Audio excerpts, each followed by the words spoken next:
जो बाबाएं हैं वो धमकी दे रहे हैं, मारने की, जान से मारने की धमकी दे रहे हैं। तो मैं आपके चैनल के माध्यम से लोगों को बताना चाहता हूँ, सिर्फ वो राजेंद्र गौतम जी को मारने की धमकी नहीं दे रहे हैं, वो इस देश के संविधान को धमकी दे रहे हैं। क्योंकि देश का जो संविधान है वो खतरे में है, देश की डेमोक्रेसी खतरे में है और वो हर इंसान खतरे में है जो संविधान पर विश्वास करता है। तो आज इसलिए हम यहाँ पर आए हैं क्योंकि जो बाबाएं हैं जो मंदिर में बैठे हुए हैं वो 50-50 लाख की कह रहे हैं कि 50 लाख रुपए दे देंगे अगर उनकी कोई गर्दन काट के लाएगा। तो ये उचित नहीं है, उन पर कार्रवाई होनी चाहिए जो अभी तक कार्रवाई नहीं की गई है। क्या हेट स्पीच में आता है? बिल्कुल 100% है। किसी को सरासर गलती देना, भाई किसी को धमकी देना कि जान से मार देंगे, जो सर काट कर लेके आएगा 50 लाख रुपए देंगे, ये तो क्राइम है।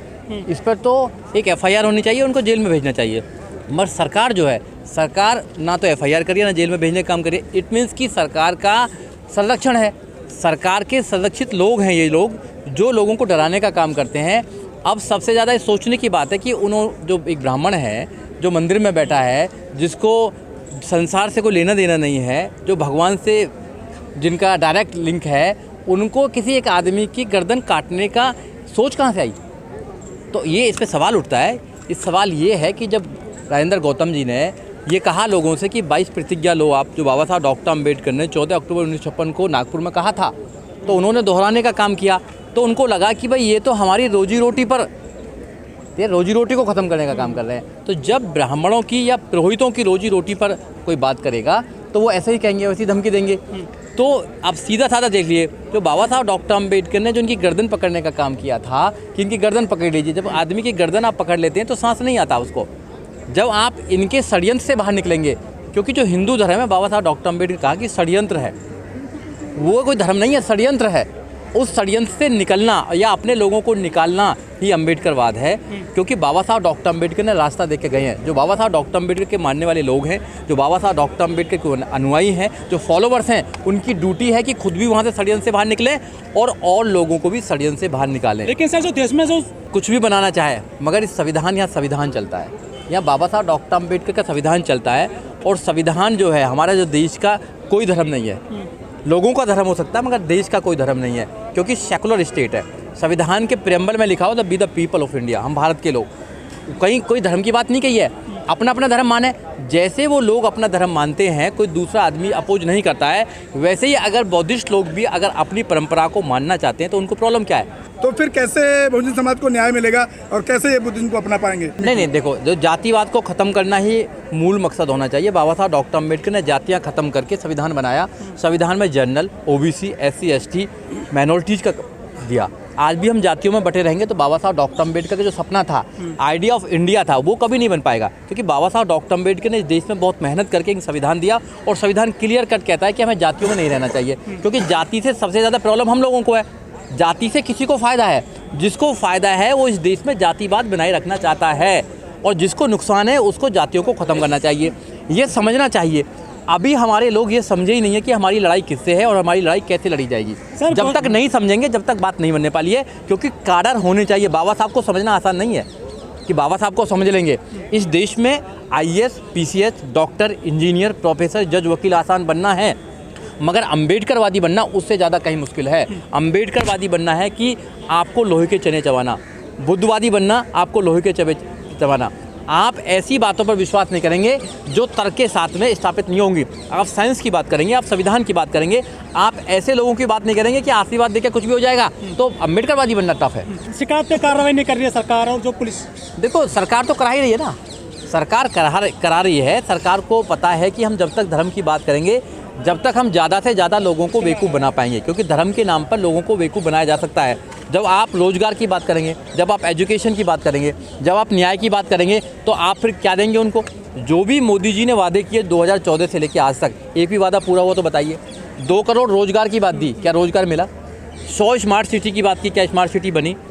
बुलेट ट्रेन की बात की, क्या बुलेट ट्रेन हुआ? 15 लाख रुपए की बात की, क्या 15 लाख रुपए आए? जो भी मोदी जी कहते हैं वो बात सच नहीं होती है। इसलिए आप समझ लीजिए कि धर्म के नाम पर ये जीतने का काम करते हैं, और हमें धर्म का जो धंधा है उसको ही तो ख़त्म करना है। बाबा साहब डॉक्टर अम्बेडकर कह के गए हैं कि आप लोगों को सबसे ज़्यादा अगर कोई नुकसान है तो षड्यंत्र से नुकसान है।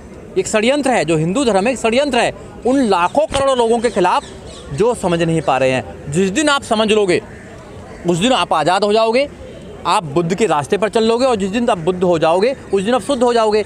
आपको ना तो आप पर जुल्म होगा और आप इस देश के शासक बनोगे। बाबा साहब डॉक्टर अम्बेडकर इस देश को बुद्ध में बनाना चाहते थे, मगर अफसोस कि हमने बाबा साहब डॉक्टर अम्बेडकर की मूर्ति पर सिर्फ माला चढ़ाने का काम किया है।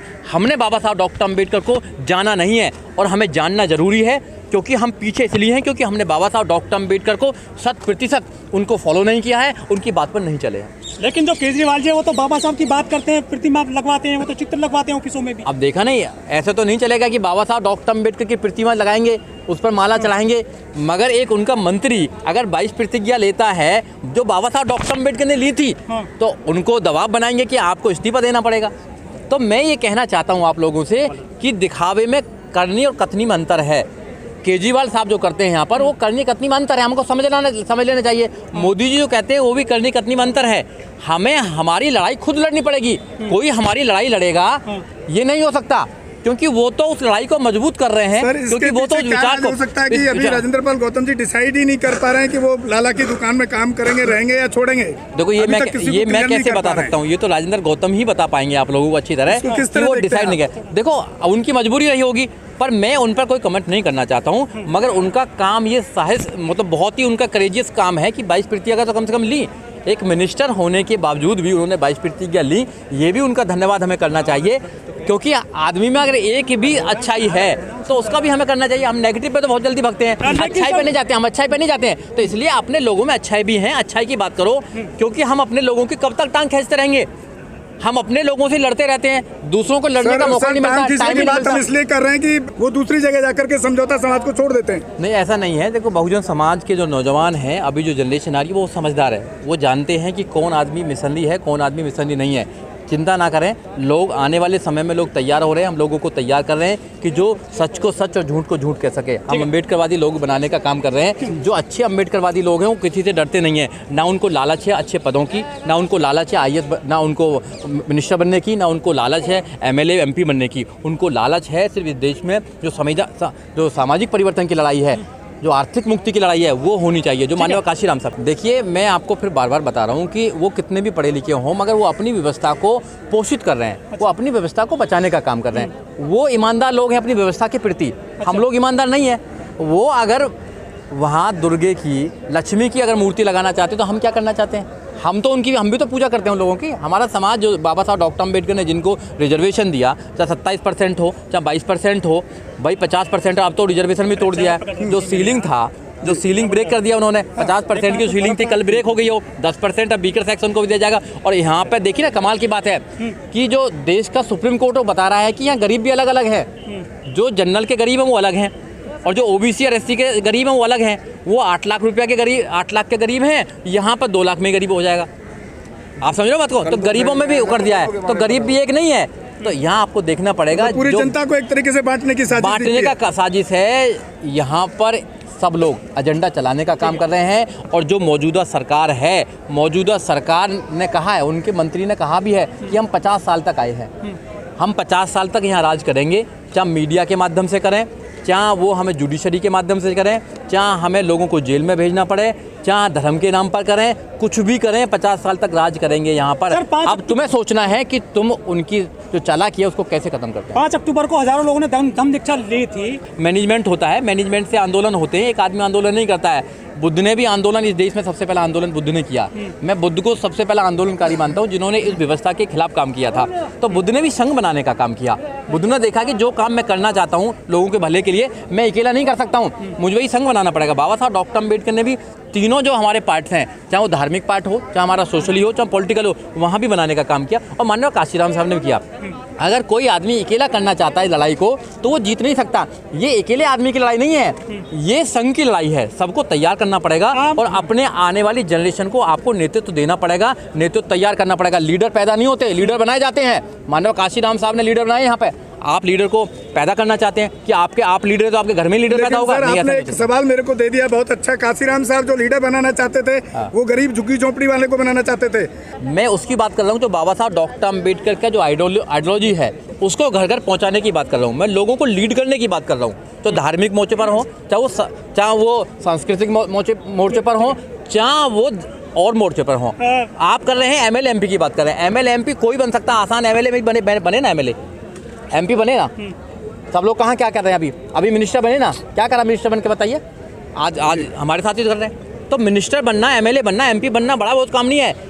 एक धार्मिक या बाबा साहब डॉक्टर अम्बेडकर के सपनों का भारत बनाने के लिए नेतृत्व करना वो बड़ी बात है। आप ईमानदारी से नेतृत्व कर पा रहे हैं अपने लोगों का, जो आप कहते हैं वो घर पे करते भी नहीं करते हैं, ये भी बात है।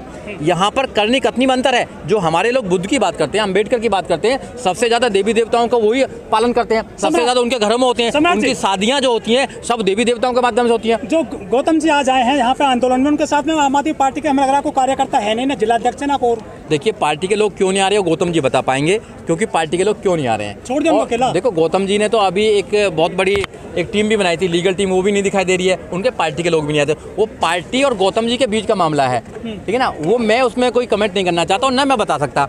जिसके बारे में मुझे पता है उसके बारे में अगर पूछेंगे तो मैं ज़्यादा अच्छी तरह आंसर दे पाऊंगा। मतलब एज ए लॉयर ईवीएम को कैसे हटाएंगे पूरे देश से? देखो ईवीएम को हटाने की जरूरत नहीं है। जब वो लोग आपका माइंड टेम्परिंग कर सकते हैं तो ईवीएम को टेम्परिंग करने की जरूरत नहीं है।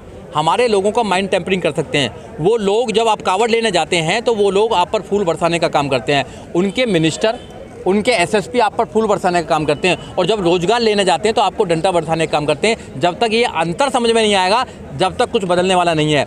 आप देखिए कि जब आपके लोगों को छोटे छोटे लालच में, आपके नेताओं को छोटे छोटे लालच में वो तोड़ लेते हैं या धर्म के नाम पर तोड़ लेते हैं, तो फिर उनको ईवीएम में या किसी और में घोटाला करने की जरूरत नहीं है। वो बड़ा घोटाला कर चुके हैं। तो आप सोचें कि उनकी नीयत क्या है इस देश में काम करने की। इसका मतलब ईवीएम छोटा घोटाला है सर? नहीं, देखो ईवीएम जो घोटाला है उसका कोई ऐसा साक्ष्य नहीं है। मैं एक एडवोकेट होने के नाते एविडेंस पे बात करता हूँ। जब तक एविडेंस नहीं होगी किसी बात की, हम उसको प्रूव नहीं कर सकते हैं। बहुत से लोग इस दुनिया में क्या क्या कहते हैं, एविडेंस बहुत जरूरी है। जब तक एविडेंस नहीं होगा आप कोर्ट में भी कुछ नहीं कर सकते हैं। आपको कोर्टों का इलेक्शन कमीशन ने सभी पार्टियों को बुलाया था एक बार उसका टेम्परिंग का टेस्टिंग के लिए, लेकिन कोई पहुंचा नहीं ना। तो वो इलेक्शन कमीशन एक इसमें बॉडी है। इलेक्शन कमीशन पर आप जाएंगे तो वहाँ पर हम क्वेश्चन उठाना, देखो किसी पे एलिगेशन लगाना आसान है मगर उसको प्रूव करना बहुत ज़्यादा ज़रूरी है। तो हमें साइंटिफिक बात करनी चाहिए, हमें एविडेंस पर बात करनी चाहिए। अगर हम एविडेंस पर बात नहीं करेंगे जनरल बात हो जाएगी।